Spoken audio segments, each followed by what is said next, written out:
I'm really honored to speak after you. It blows my mind. I'm actually a much more modest person. I'm an academic who was lucky enough to have this opportunity to work with hacker spaces and maker spaces, and especially the do-it-yourself biology people around the world since 2010.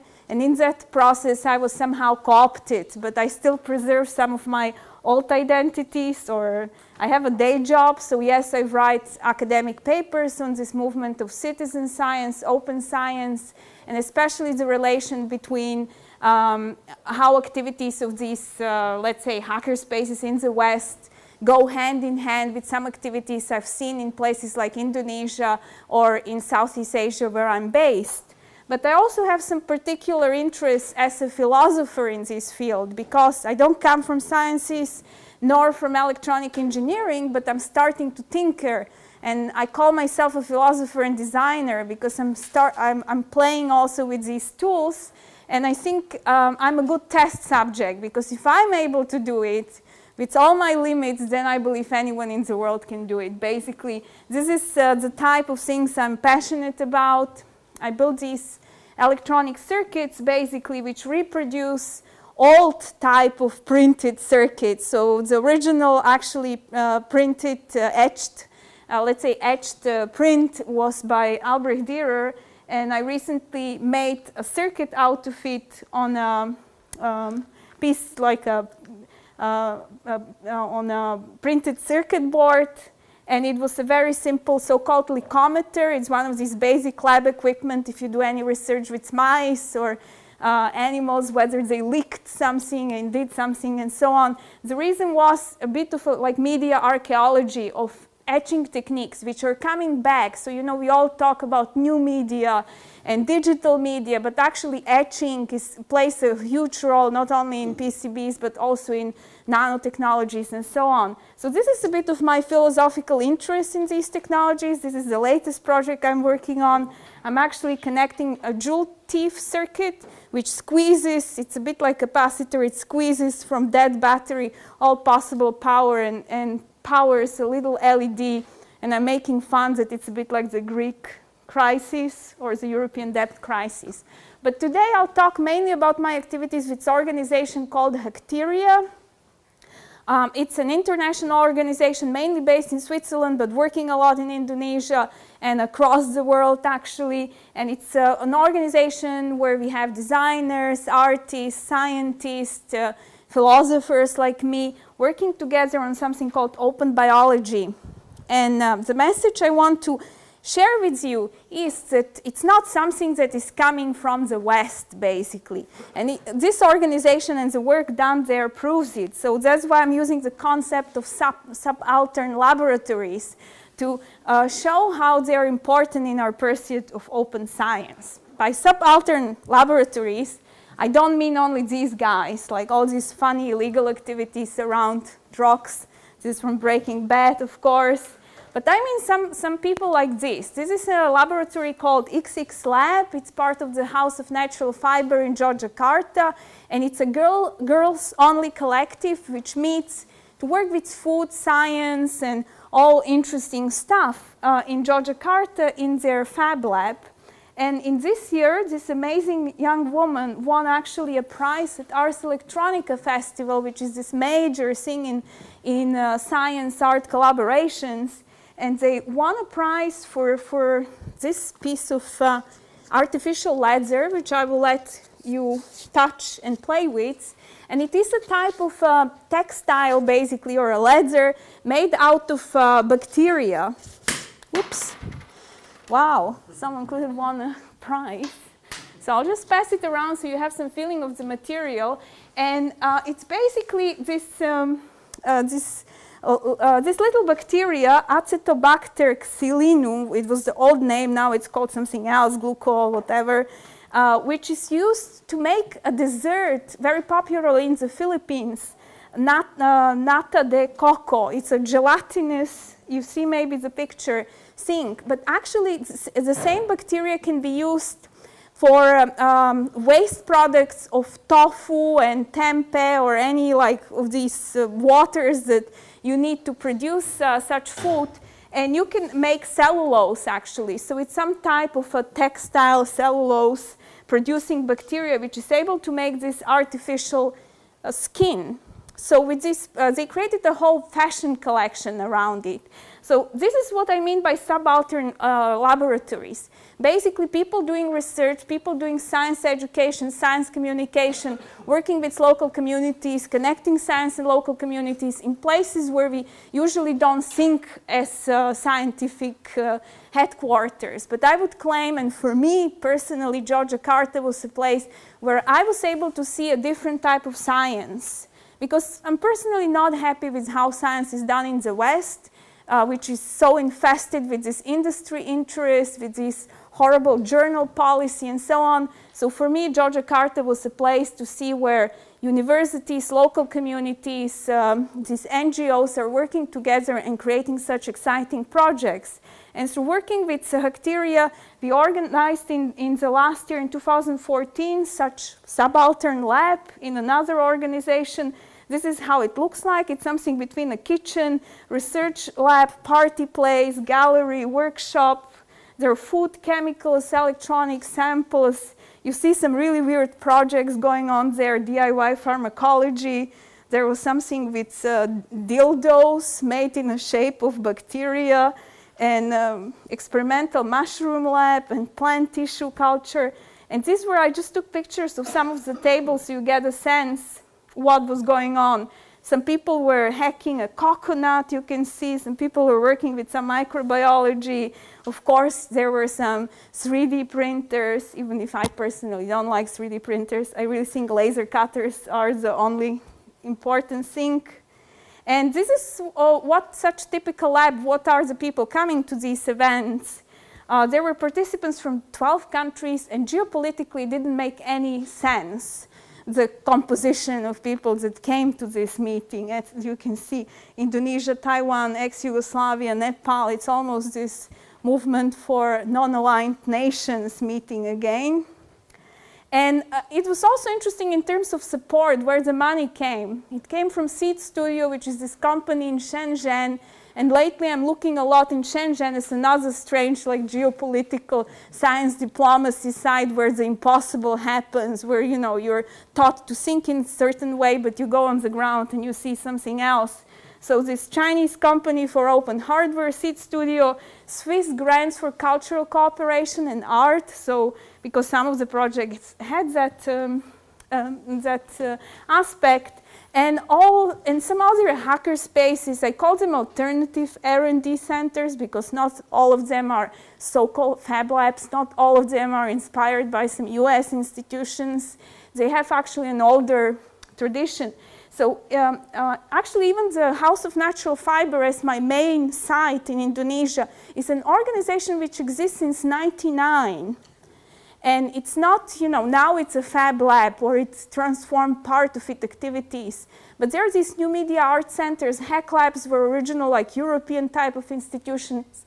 There is a lot of mess in terms of how to call them. That's why I think like something like alternative R&D is interesting.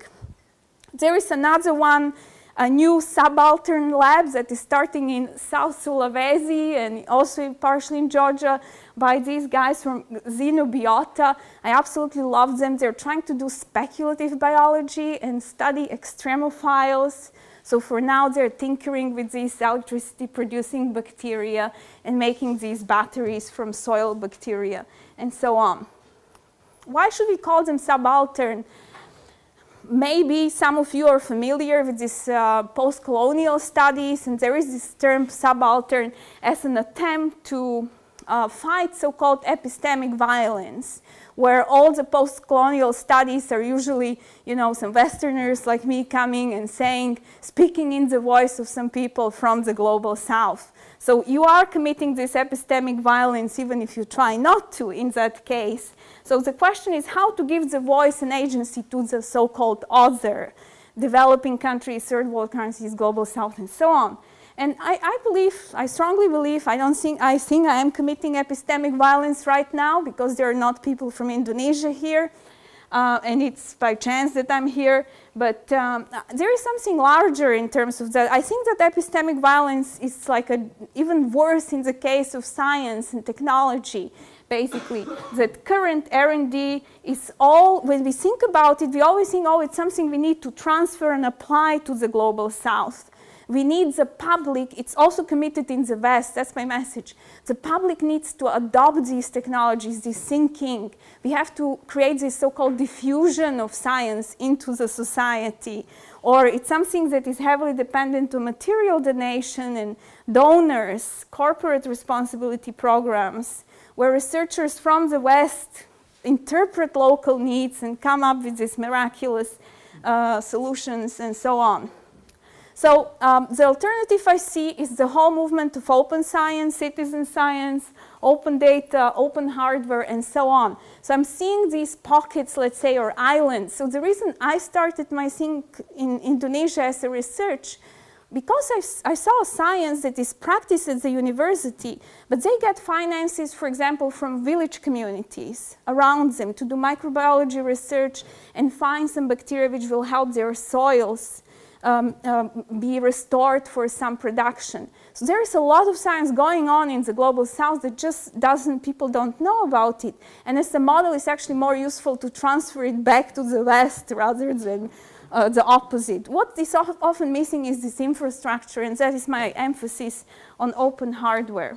So I think the pursuit of open science goes hand in hand with this pursuit of, let's say, post-colonial science, and rather than starting the discourse of this diffusion and divisions, technological, digital, and so on, we need to ask how can we practice science in a more open but also critical way, much more like engage other groups in science, people like me, philosophers, artists, and so on, and how to reframe our ideas of science.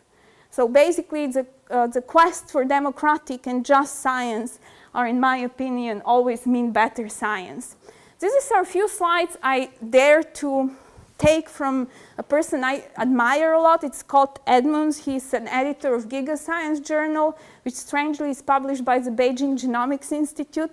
You wouldn't think of China as such a pioneer of open data publishing, but they are. So Giga Science Journal is famous for their Twitter genomic case where they ask scientists around the world just to publish the E. coli genome when there was this horrible outbreak in Germany. And they actually succeeded to create the precedence in open data publishing. So there is this journal which criticizes the current, very much in what you mentioned, the current way science is practiced, and they're big advocates of open access and open data. I mean, this is just like one of the slides whenever I see it, I get a shock that actually the journal publishing business in science is one of the most profitable industries.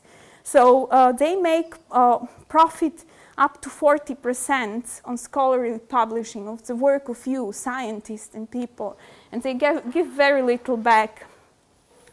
That's not just the open access is not the issue. Open data is even bigger issue. A lot of that research is not reproducible because people actually don't share details of their data, or even sometimes it's quite, you just have to trust the editors, they did the job to check everything. So this lack of reproducibility is the norm. So that is why we see a lot of retraction in the recent years, which estimated cost is like almost $500 million. So there are these estimates, 85% of research resources are wasted, and we basically need more efficient platforms how to publish data, to support publishing of open data, to support people being acknowledged for their data they put online, and also real-time data. So there are all these new things and images and methods and so on. So there are all these new tools. I'm personally very interested in the nanopore sequencing and nanopore research, where you can really publish in real time the genomes you sequence anywhere. So that could be very useful, for example, for these forensic people, in terms of why they don't do just DNA fingerprinting rather than measuring bones and so on. And my personal obsession is with something called hardware, open hardware, repurposed hardware, which is used to build laboratory equipment, because I think that's maybe the biggest barrier right now. As TechLab is saying also, people just don't have access to these tools which produce the data. Once we can also somehow crowdsource information on these tools, enable people to build tools and also test how precise they are, we help scientists around the world, not just in the global south. So in some sense, these tools are connecting the R&D aspirations of global south and this need for participatory citizen science and attempts for open science in the north. These are the tools that Kera builds. These are some of the examples. We also have a DIY gel box. I'll say lately why it was problematic. A lot of microscopes, DIY microscopes, where you just flip the webcam and you create a microscope. It's before the foldoscope things. Of course, the open PCR tool, which, by the way, there is a Japanese open hardware developer who is very passionate for laboratory equipment. He just managed to create his Sakura open PCR for something like $200 or $300. So he really cut the cost even lower. And this is the Kera project. This is one funny tool. It's so-called laser tweezer, which is a tool that helps you manipulate some cells or molecules with laser, basically. It's used from nanotech to some other things, and it's one of these like funny tools that costs like thousands or even 10,000 euros, and this thing was just 100. This was built by Urs Gaudens, one of the people in Kera who is a prolific maker. In order to study how open hardware can serve the needs, in Indonesia at least, we got like a little bit of money from something called OCSD Net, which is an organization which wants to see whether open science approaches can help the global south and how. So right now we are collecting data in Indonesia on the existing activities with my collaborators Irene Agrivin from HONF and Hermes Huang, who is a master degree student in Thailand. So I don't have a lot of data to share at this moment, but I have an invitation. So anyone who is interested in building laboratory equipment with us, and our grant can support only we are trying to build a south-to-south network, so we will invite a lot of developers, scientists from Nepal, Philippines, Thailand. We unfortunately don't have anyone from India, because we just couldn't manage it. And they're coming to Indonesia in early September for a week or 10 days just to work on different laboratory equipment. And also then we will continue probably in Nepal, sometimes in February 2016. And the third meeting, I still don't know where it will be, but somewhere in Southeast Asia. So it's part of this festival, transformaking.org. There will be other people. This is like a month-long festival where there will be also people interested more in other issues, not just laboratory equipment. So check it. How much minutes I have? Okay. This is my old research, if someone is interested. I was following something like the life cycle of such open hardware laboratory equipment built in Indonesia. I was interested in how it moves from a workshop to a working prototype and then to like research infrastructure. And I was following how stakeholders and actors interact around it. Because for me it's interesting how it attracts like people from museums to scientific institutions, how they interact and so on. So I can share that. Maybe I'll move, the example I would use was the microscope in Indonesia. I will just go to the end of my slides where it's interesting. I will structure. It actually starts to morph with other tools. So right now I'm looking at this example of so-called electrowetting and digital microfluidics, where you put electronics and microfluidics plates together in order to move with electric fields of molecules and let them interact.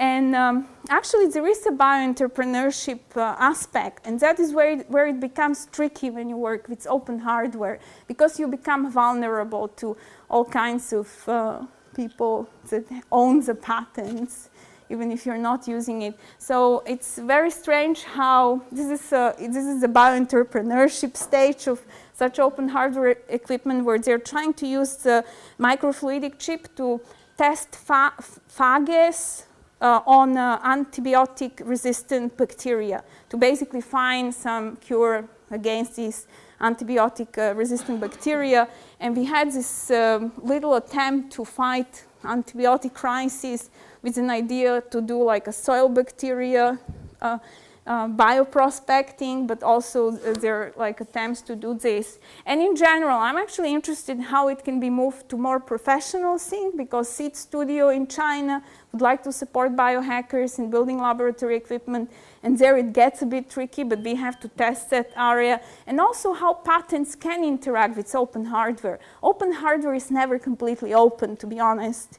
There are always, it's always some hybrid.